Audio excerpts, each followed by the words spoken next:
High friends, welcome to my channel. आज माझ्याबरोबर आहे मिनी कामिनी. मागे मी रीलमध्ये टाकलेला हे आणि दुसरं म्हटलं तर मी एक व्हिडिओ पण टाकलेला होता ह्याचा.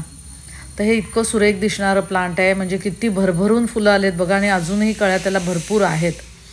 तर हे मागे मी हे ॲक्च्युली मी नर्सरीतनं आणलेलं. माझ्याकडे मोठं नॉर्मल जे रेग्युलर कामिनी असतं ते आहे माझ्याकडे, आणि अक्षरशः ते फर्स्ट फ्लोअरपर्यंत उंच झालं आहे असं आहे. आणि फुलं आली की भरपूर येतात, आणि त्याचं फुलं जेव्हा गळतात ना, त्याचे ते पाकळ्या सेपरेट गळतात. तो खाली असा पांढरा छान सडा पडलेला दिसतो, आपला प्राजक्त वगैरे कसा दिसतो त्याच्याहूनही अगदी बारीक पाकळ्या असल्यामुळे आणि त्या भरपूर पाकळ्या असतात, म्हणजे भरपूर फुलं असल्यामुळे असं खाली छान सडा पडलेला दिसतो.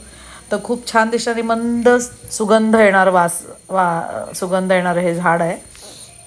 हे आपण छोटंसं टेबलावर किंवा खिडकीत ठेवू शकतो, पण ह्याला ऊन हवं. ह्याला कमीत कमी 5 तास तरी ऊन हवं. बाकी हे दिसायला अतिशय छान आहे. सेम त्या कामिनीसारखीच फुलं असतात, फक्त आकाराने छोटी. पानंसुद्धा याची छोटी असतात. हे एकदम उन्हाच्या साईडने मी फोटो काढल्यामुळे असं दिसतोय.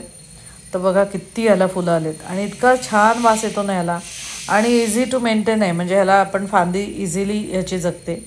आपण कटिंग केलं 5 इंचाचं, आणि साधारण थोडंसं जाड घ्यायचं, अगदी काही नाजूक कटिंग नाही घ्यायचं. तर ते 4-5 इंचाचं घेतलं आणि रोवलं तर इझिली ग्रो होतं. बरं, आपण हे कुठली सॉईल कशी हवी, तर नॉर्मल सॉईल घ्यायची, रेग्युलर गार्डन सॉईल, आणि शेणखत घ्या किंवा वर्मी कंपोस्ट घ्या, आणि कोकोपीट घ्या. म्हणजे सगळं सेम प्रमाणात घेतलं तरी चालेल. आणि महिन्यातून एकदा लिक्विड फर्टिलायझर घाला, किंवा आपण कांद्याचे सालं असतात ना, ती पाण्यामध्ये जर भिजवली आणि दुसऱ्या दिवशी ते पाणी घातलं तरी चालतं. बाकी आपण भाज्या वगैरे धुतो, फळं धुतो, त्याचं पाणी मी सगळ्या झाडांना घालते, तसंही घातलं तरी हरकत नाही.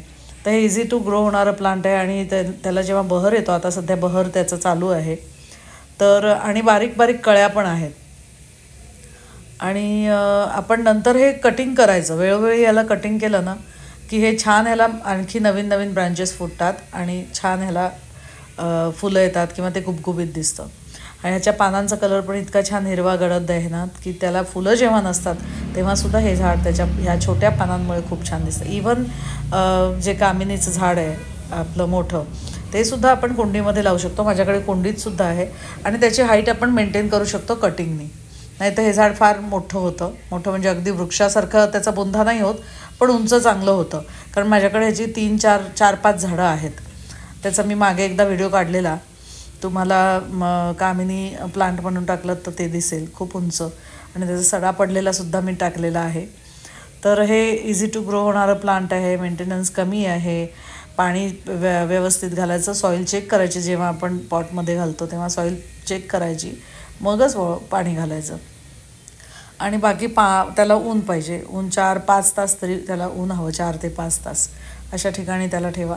आता अति गरमी चालू होते तेव्हा हे मिनी कामिनी आहे ना, तर हे दुपारच्या 1 ते 3च्या उन्हामध्ये शक्यतो नाही ठेवलेलं बरं पडेल. बाकी ते रेग्युलर कामिनी आहे ते त्याला फरक नाही पडत, कारण ते छान वाढतं, त्याला छान फुलं येतात. त्याला काही विशेष जमिनीत असल्यामुळे त्याला मी काही खत पण घालत नाही, पण छान त्याला फुलं येत असतात. याला मी लिक्विड फर्टिलायझर घालते, महिन्यातून एखादा, 15 दिवसातून एखादा घालते. आणि बाकी ह्याची काही देखभाल नाही आहे. जसं मी तुम्हाला सांगितलं, इझी टू ग्रो आहे. इवन गार्डन बिगिनर्स जे असतात, ज्यांना जास्त माहिती नाही, त्यांनी हे एकदा नर्सरीतून आणलं ना छान झाड लावलेलं, आणि त्याची देखभाल म्हणजे पाणी आणि सूर्यप्रकाश असं जरी लक्ष देऊन व्यवस्थित त्याला हे केलं, तर त्याला भरपूर ते लोक फुलं आपल्याला देणार. तर मला वाटतं आजचा व्हिडिओ तुम्हाला आवडला असेल तर जरूर लाईक करा, शेअर करा, आणि फर्स्ट टाईम माझा व्हिडिओ बघत असाल तर सबस्क्राईब करा माझं channel. Thanks for watching my video.